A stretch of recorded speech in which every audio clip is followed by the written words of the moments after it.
ఆత్మ సంబంధమైన దైవజనులు వద్దా? ప్రతిష్ఠించబడి దేవుని కొరకు నలగొట్టబడి దైవజనులు వద్దా? ఏమో ఇన్ని సంఘాలు తిరుగుతున్నా నాకు భలే బాధ అనిపిస్తుంది. అరే ఒక అమ్మగారు కుంటుకుంటూ వచ్చి నాకు పరిచయం చేస్తుంది, కుంటుతుంది. నేను మొదటిసారి పోయినప్పుడు బాగానే ఉంది, ఇప్పుడు కుంటుతుంది. ఎన్న పీట కుంటుతుంది, వదిలే మనకెందుకులే అనుకోను. నాకేం బాధలు ఎక్కువ, గ్యాస్ ట్రబుల్. ఏదైనా అడిగిందాక అది అరగదా, ఏమంటే ఏమైనా అనుకోని పోనీలే అని చెప్పి కుంటుతున్నారండి. ఆమె ఒక భయంకరమైన విషయం చెప్పిన. అయ్యగారు మేము సేవకి వెళ్తుంటే అనుకోకుండా కింద పడ్డాము, నా కాలు ఇరిగింది అయ్యారు. మనమేమో మీటింగ్ పెట్టుకున్నాం కదా మిమ్మల్ని పిలిచి, నేను ఇప్పుడు ఆపరేషన్ చేపించుకుంటే మీటింగ్ డబ్బులు ఉండవని చెప్పి ఆపరేషన్ మానుకున్నాను. అయ్యగారు కాళ్ళంతా వాసి బోధకాలైనట్టు ఇంత లాభం ఉంది.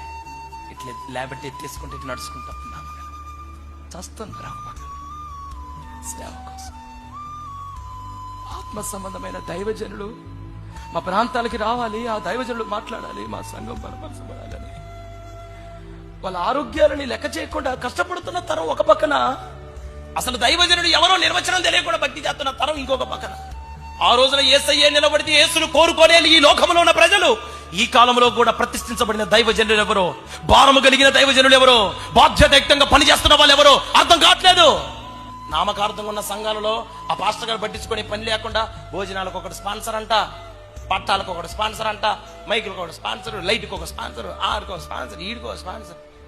ఆత్మ సంబంధంగా పిలువబడుతున్న దైవజనుడి దగ్గరికి పోతేనేమో ఆయన కిడ్నీలే ఆయనకి స్పాన్సర్.